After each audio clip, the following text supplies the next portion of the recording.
Naquele tempo, houve entre os discípulos uma discussão para saber qual deles seria o maior. Jesus sabia o que estavam pensando. Pegou então uma criança, colocou-a junto de si e disse-lhes: Quem recebe esta criança em meu nome, estará recebendo a mim. E quem me receber, está recebendo aquele que me enviou. Pois aquele que entre todos vós for o menor, esse é o maior.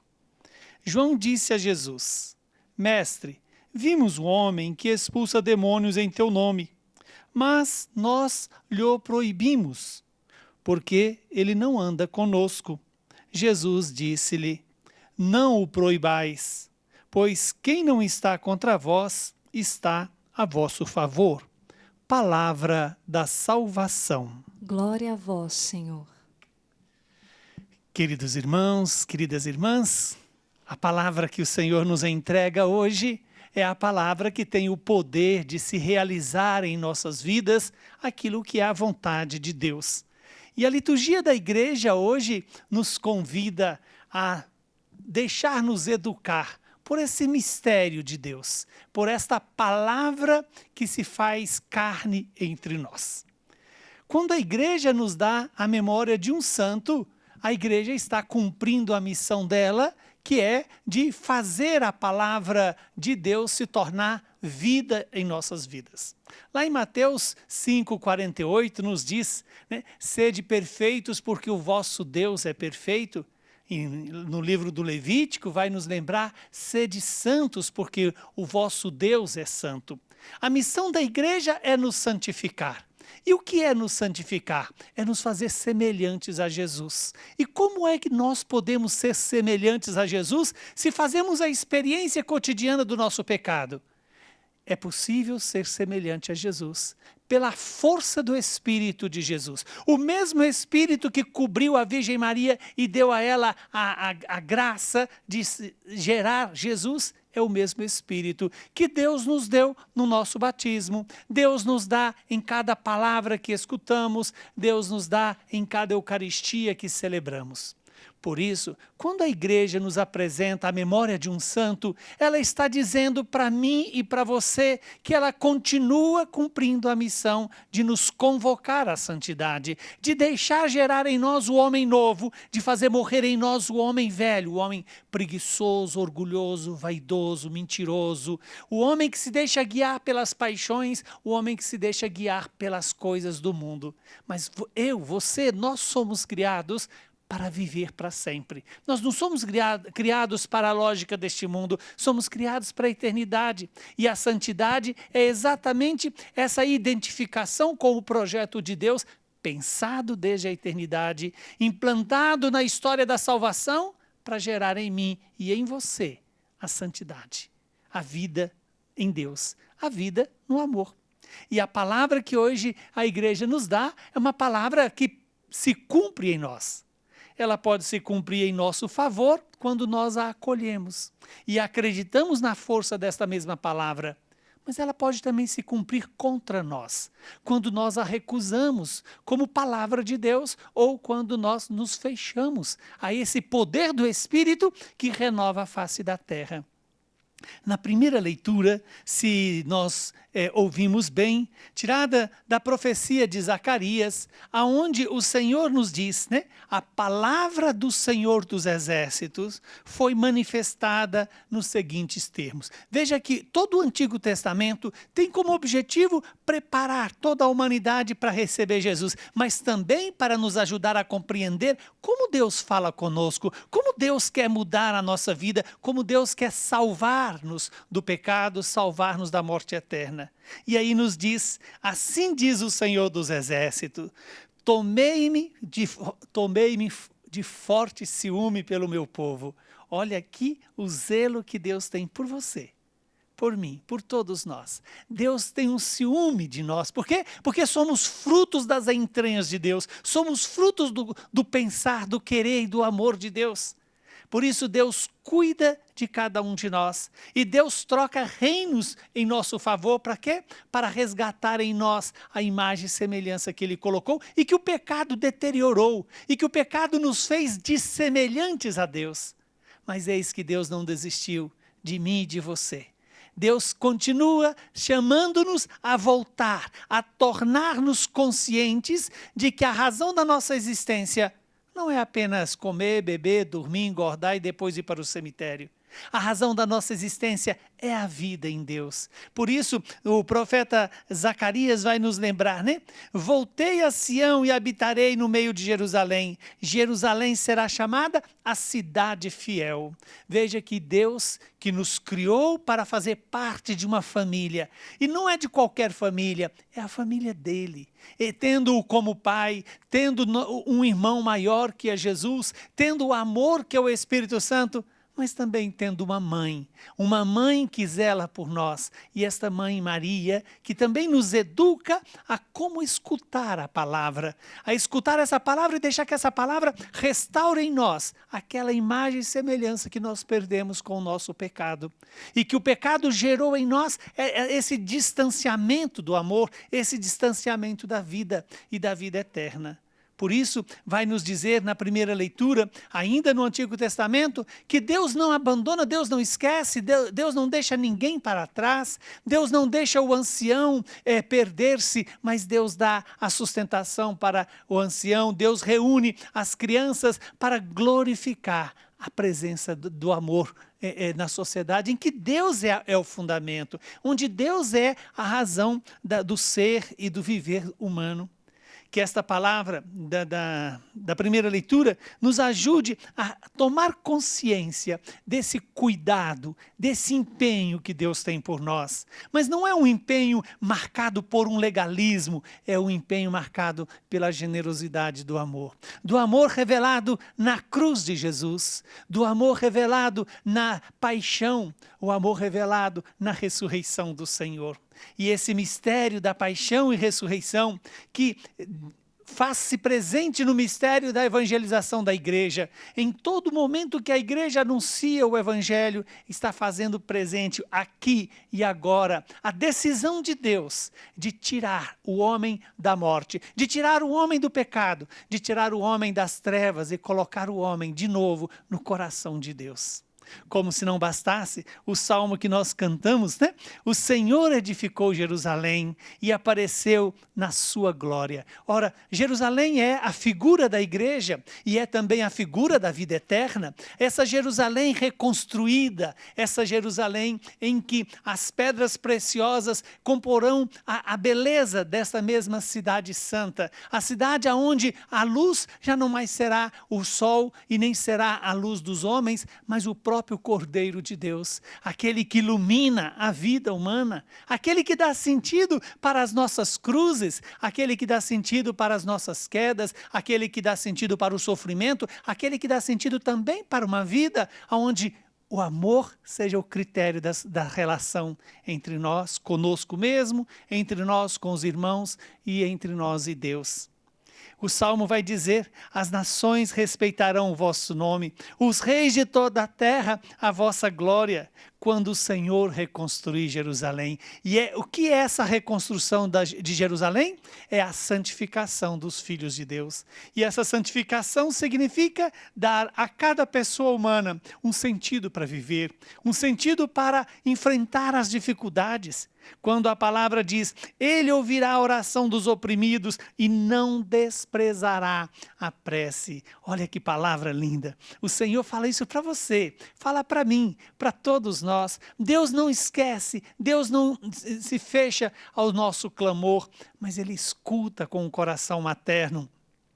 Ele escuta com a decisão de fazer cumprir em nós o que essa palavra nos anuncia. E diz, para as futuras gerações se escreva isto, e um novo povo a ser criado. Louve a Deus. Aqui está a razão da existência humana, para conhecer. O homem existe para conhecer, amar e servir a Deus. E esse era o ensinamento que São Vicente fazia cotidianamente, quando dizia a todas as crianças, jovens, que a razão do conhecer a Deus é para poder amá-lo. Amá-lo para poder servi-lo. Ora, qual é a melhor forma de servir a Deus, senão cuidando dos mais necessitados, cuidando daqueles que estão feridos pelo pecado, feridos pela pobreza, feridos pela miséria, feridos pela doença, mas principalmente ferido pelo pecado. Por isso, São Vicente se preocupava tanto no cuidado da formação dos sacerdotes, para que os sacerdotes não deixassem ninguém para trás, mas instruísse a todos na verdade que ilumina, na verdade que salva, na verdade que é o próprio Jesus Cristo. Veja que o Salmo vai dizer para nós: assim também a geração dos vossos servos terá casa e viverá em segurança. Ora, mas de que casa se fala aqui? Claro que é muito mais do que uma casa feita de alvenaria, é a casa que é o coração de Deus. Todo aquele que ouve a palavra de Deus e a obedece, terá no coração de Deus o seu lugar, terá na vida íntima com Deus a razão do seu existir, do seu pensar, do seu querer, do seu agir. Veja que a palavra hoje tem uma riqueza extraordinária para nós. E é para você que porventura esteja passando tantas dificuldades nesse tempo de Covid, nesse tempo de preocupações, de tribulações, mas o Senhor é maior do que as nossas tribulações. O Senhor é mais forte do que as nossas impossibilidades pessoais. Por isso, podemos nos alegrar com este salmo que vai dizer para cada um de nós, né? Para que viverá em segurança e ante vós se firmará sua descendência, para que cantem o seu nome em Sião e louvem ao Senhor Jerusalém. A razão da humanidade é isso, é louvar a Deus pela vida, louvar a Deus pela vitória de Jesus Cristo. Por fim, temos o evangelho de hoje que completa toda essa temática do que é ser santo, do que é ser cristão, do que é entrar no projeto de Jesus. Quando o evangelista Lucas nos apresenta que houve entre os discípulos uma discussão para saber qual deles seria o maior. Aqui está algo muito importante na vida humana. O desejo do homem de se autorrealizar. Mas aqui tem um problema que é estrutural no homem, que é o desejo de ser maior do que o outro, de ser superior ao outro. E aqui tem algo que nós, enquanto cristãos, ou chamado a ser verdadeiramente cristãos, devemos repensar como nós enfrentamos essa discussão, a discussão de querer ser maior do que o outro. Ninguém precisa ser maior do que ninguém, mesmo porque não se compara um com o outro. Nós precisamos ser maiores e melhores do que nós mesmos. E o que é ser melhor do que a si mesmo? É buscar cada dia a conversão do coração. É deixar com que o critério de felicidade não seja ser superior ao outro, mas seja amar o outro, seja servir o outro, seja dar a vida pelo outro.